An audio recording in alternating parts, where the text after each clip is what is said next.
Okay, we have here today another interesting integral. We have the integral from 0 to pi over 2, 1 over 2 cos x plus 7 sine x, all squared dx.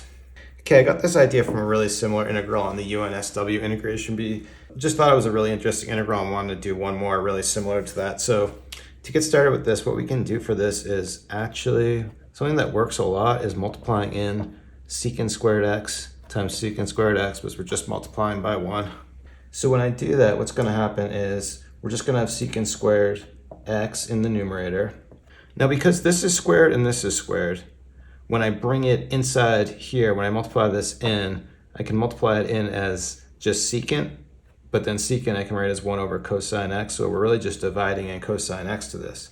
So when I do this, the first term becomes 2, then sine over cosine, this is going to become 7 tan x, and this is all squared.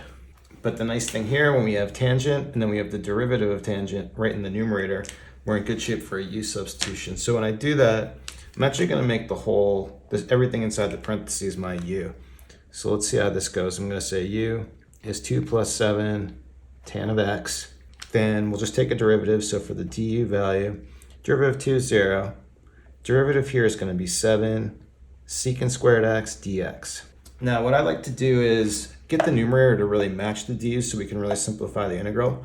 I can do that if I just multiply by a 7 here and then multiply by 1 over 7 so that we're multiplying by 1, we're not changing it. So now let's just do this substitution. So start with our 1/7, plugging in pi over 2. Tan of pi over 2 is going off to positive infinity, so our upper bound is just going to be infinity. Then taking 0, tan at 0 is 0. So this piece goes to 0, but we still have a 2 we need to deal with.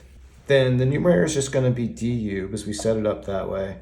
Now this thing here is u. So we're going to have du over u squared, but I'm going to write it as u minus 2 just so I can do the power rule on this.